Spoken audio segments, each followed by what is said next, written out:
राधे राधे दोस्तों, स्वागत है आपका अरिहंत दिव्य कथा में। कल हमने आपको भागवत महामत्स्य का तीसरा अध्याय सुनाया था। आइए अब हम आपको चौथे अध्याय की तरफ ले चलते हैं। नारायण जी का सप्ताह भागवत सुनने वालों को दर्शन देना। सूत जी ने सनकादिक से कहा कि जब सब वैष्णव व ऋषिवर सप्ताह भागवत सुनकर एक चित्र हो गए, तब श्री वृंदावन विहारी सांवली सूरत, मोहनी मूरत, पीतांबर ओढ़े, करधनी सा मुकुट व कुंडल जड़ाऊ पहने, केसर का चंदन की खौर माथे पर लगाए, उद्धव आदि वैकुंठवासी भक्तों को साथ लेकर उस ज्ञान यज्ञ में आकर सबको दर्शन देने लगे। साधु व वैष्णव के हृदयों में श्याम सुंदर की मूर्ति दिखलाई देने लगी थी। सो प्रकट में भी सब किसी को उनका दर्शन करके सब अपना अपना जीवन सफल जानने लगे। वे वैकुंठनाथ को देखते ही जितने वैष्णव व ऋषिवर उस सभा में बैठे थे, जय जयकार करके खड़े हुए। वे मैगिरी चंदन व फूलों से उन पर वर्षा करने लगे। वे दीप धूप नैवेद्य से पूजा करने के उपरांत शंख आदि बजाकर साक्षात दंडवत किया। यह सब आनंद देखकर नारद मुनि बोले, हे संत कुमार जी, आपने जो सप्ताह यज्ञ किया है और जिसने ये कथा सुनी है, वह पवित्र होकर मुक्ति पदवी पर पहुंच गया है। और अब कौन कौन लोग इस अमृत यूपी कथा को सुनकर भवसागर से पार उतर सकते हैं, कृपया करके मुझे बतलाइए। संत कुमार जी ने कहा, जो कलयुग के मनुष्य बड़े पापी व दुष्ट, लाचारी, झूठे, चुगलखोर, कामी उत्पन्न होकर अपने क्रोध से अपने आप जल जाते हैं, वह लोग भी इस सप्ताह यज्ञ के सुनने से पवित्र होकर मुक्ति पदवी पर पहुंचेंगे।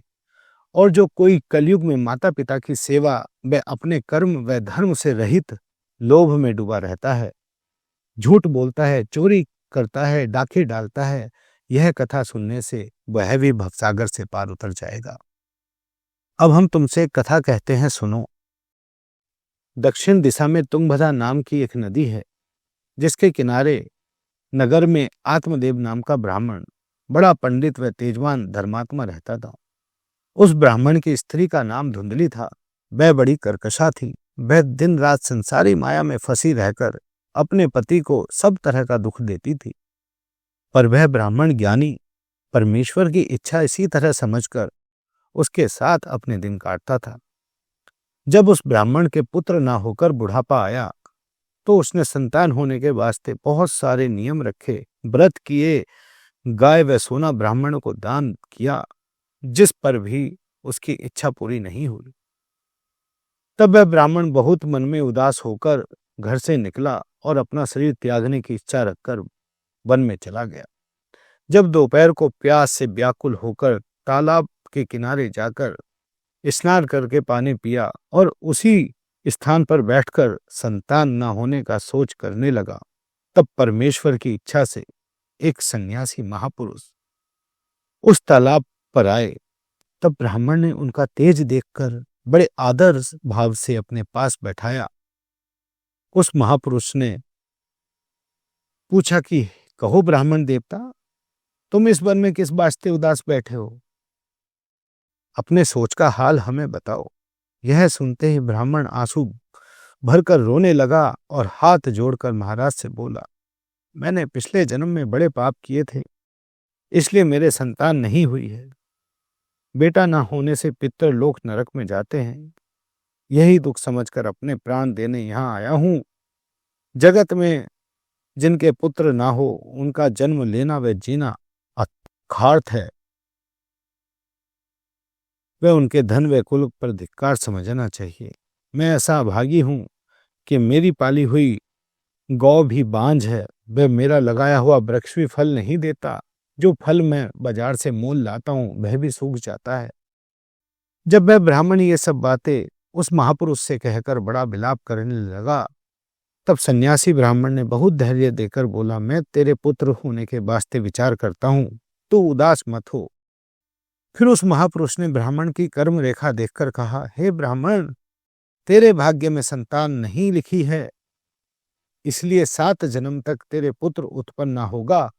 जगत में सिवाय दुख के सुख नहीं मिलता। वह कलयुग में पुत्र से सबको सुख प्राप्त नहीं होता।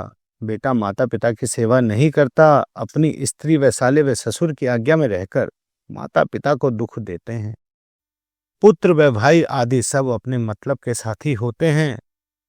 जिस पर भी माया का ऐसा हाल है कि अंत समय संसारी लोग अपना मन स्त्री व पुरुष में लगाकर रखते हैं, परमेश्वर का स्मरण नहीं करते, इसलिए उनको नरक में जाकर दुख भोगना पड़ता है। हे ब्राह्मण, तू पुत्र की इच्छा छोड़कर हरि चरणों का ध्यान कर, इसमें तुझे बड़ा सुख मिलेगा। यह बात सुनकर वह ब्राह्मण बोला, महाराज, मुझे पुत्र उत्पन्न होने के सिवा कुछ और ध्यान व ज्ञान में नहीं सूझता है। आप कृपया करके एक बेटा मुझे दीजिए, नहीं तो मैं आपके सामने ही अपने प्राण देता हूं। तब सन्यासी बाबा ने ब्राह्मण की यह दशा देखी। हे ब्राह्मण, संतान के वास्ते राजा चंद्रकेतु ने 10,000 विवाह किए थे, जिस पर भी बेटे का सुख नहीं पाया। इसी तरह बहुत से राजा पुत्र की चाह में मर गए, वह मनोरथ उनका सिद्ध नहीं हुआ है। जो लोग भाग्यहीन हैं उनका उद्यम निफल होता है, इसलिए संतान की चिंता छोड़ दे। यह बात सुनकर ब्राह्मण ने कहा, आप जितनी बातें ज्ञान की कहते हैं मेरे चित्त में नहीं आती हैं। दया करके कोई ऐसा उपाय कीजिए जिससे मेरे पुत्र हो। इस तरह की हट देखकर सन्यासी ने एक फल उस ब्राह्मण को देकर कहा कि तू यह फल ले जाकर अपनी स्त्री को खिला दे, परमेश्वर की कृपा से तेरे पुत्र होगा। जब वह महापुरुष फल देकर किसी तरफ चले गए, तब आत्मदेव वह फल लेकर अपने घर पहुंचा और अपनी स्त्री को फल देकर बोला, इसको खाने से तेरे लड़का होगा।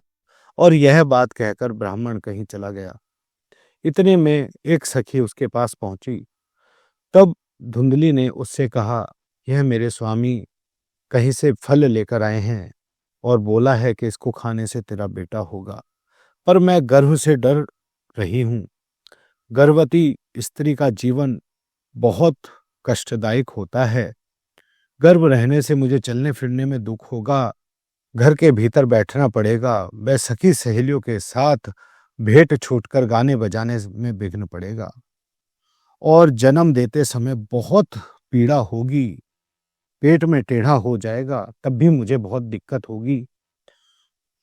ऐसे वचन वो अपनी सहेली से कहने लगी। मेरा शरीर बहुत कोमल है, दुख कैसे सहूंगी। यदि कुशल से लड़का भी हो गया तो उसके मल मूत्र से कितनी गंध फैलेगी। बालक कपड़े में बिछौने में मल मूत्र से भ्रष्ट कर देते हैं, बहुत गंदा हो जाता है। यह सब दुख उठाने का बोझ मुझ में नहीं है। इससे अच्छा तो मैं विधवा ही होती, जिनको गर्भ का दुख उठाना नहीं पड़ता। ऐसी ऐसी अनेक बातें ब्राह्मणी ने अपनी सखी से कहकर वह फल नहीं खाया, उठाकर रख दिया। वह अपने पति से झूठ कह दिया कि मैंने फल खा लिया है। थोड़े दिन उपरांत ब्राह्मणी की बहन ने वहां आकर पूछा कि हे बहन, तुम किस चिंता में दुबली पतली हो गई हो, इसका क्या कारण है। तब उसने अपनी बहन से सारी बातें बताई और बताया कि ये फल लाकर मेरे पति ने मुझे दिया है, मैं गर्भ नहीं रखना चाहती। उसकी बहन बोली कि तू दुखी मत हो, मेरे 1 महीने का गर्भ है, जब मेरा ये बच्चा होगा मैं तुझे दे दूंगी। तू अपने पति को बोल दे कि तूने फल खा लिया है और तेरे गर्भ रह गया है, और जब तेरा बच्चा होगा तो किसी भी कारण से कोई भी बात बोलकर तू उनको ये बोल देना कि तुझे दूध नहीं आता, तो मैं आकर उसको दूध पिला दिया करूंगी। जब धुंधली ने अपनी बहन के ऐसे विचार देखे तो वो बहुत खुश हुई। उसने खुशी खुशी जो उसके पति ने उसको फल लाके दिया था अपनी गाय को खिला दिया और अपनी बहन को छुपाकर अपने घर में रखने लगी। 10वें महीने उसकी बहन ने एक पुत्र को जन्म दिया। धुंधली ने अपने पति को खबर भिजवा दी कि बेटा हुआ है।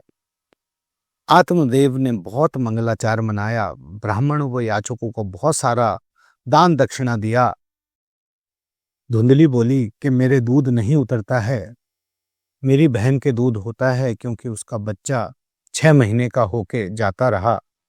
अगर आप कहो तो मैं उसको बुलाकर अपने पास रख लूं ताकि वो हमारे बच्चे को दूध पिला पाए।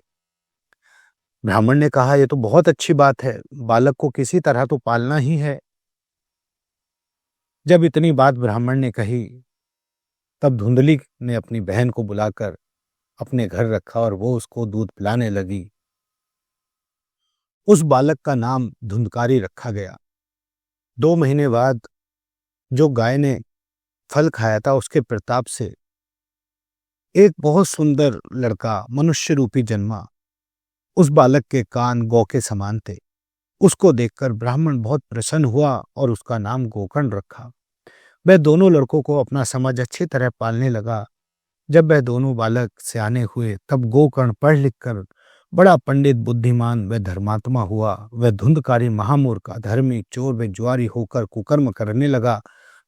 जब वैश्यगमन करने से सब धन घर का खर्च कर डाला तब धुंधकारी अपने माता पिता को मार पीट कर सब कपड़ा बर्तन घर से ले गया। वह उनको भी बेचकर सब द्रव्य वेश्या को दे डाला। जब यह दशा अपने बेटे की ब्राह्मण देवता ने देखी तब रोकर कहने लगे, ऐसा अधर्मी पुत्र होने से मुझे दुख होता है। मैं बिना संतान के बहुत अच्छा था। इस जीने से मेरा मरना अच्छा है, जिससे महाकष्ट व दुख से छूट जाऊं। यह हाल आत्मदेव का देखकर गोकर्ण ने कहा कि हे पिता, संसार में सिवाय दुख के सुख किसी को नहीं होता है। तुम किस वास्ते इतनी चिंता करते हो? जगत में राजा व प्रजा, धनी व कंगाल जितने आदमी हैं, सबको एक ही दुख लगा रहता है। जिसने संसारी माया छोड़कर परमेश्वर का ध्यान लगाया उसको सुख होता है। इसलिए तुम अज्ञान तजकर स्त्री व पुत्र का मोह मन से तोड़ डालो व वन में जाकर परमेश्वर का भजन करो, तब तुमको सुख मिलेगा।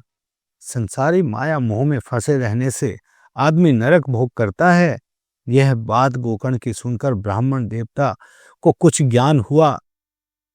तब उसने गोकर्ण से कहा कि तुमने बहुत अच्छी सम्मति हमको दी है, पर बिना ज्ञान सीखे वन में जाकर क्या करूं?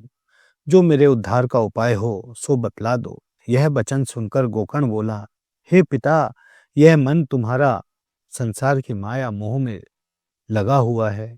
इस मन को तुम इसी तरह, जिस तरह से संसारी माया में लगा हुआ है, संसारी माया से हटाकर हरि चरणों में लगाओ। वन में अकेले बैठकर परमेश्वर का ध्यान करो। वे संसारी माया व तृष्णा को छोड़ दो। यह साधना करने से आप बहुत सुख पाकर मुक्ति पदवी पर पहुंचोगे। यह ज्ञान सुनते ही आत्मदेव ने प्रसन्न होकर संसारी माया छोड़ दी। वह वन में जाकर परमेश्वर का स्मरण में ध्यान करने लगा। कुछ दिन बीतने पर अपना तन त्याग कर मुक्ति पदवी पर पहुंचा। तो साथियों, भागवत महामत्स्य का 4था अध्याय यही समाप्त होता है। कहते हैं भागवत सुनने के साथ साथ दूसरों को सुनानी भी चाहिए। तो आप इस वीडियो को जितना ज़्यादा हो सकता है शेयर करें, लाइक करें, कमेंट्स करें और राधे राधे लिखना बिल्कुल भी ना भूलें। हम जल्द ही आपसे मिलेंगे अगले अध्याय में। राधे राधे।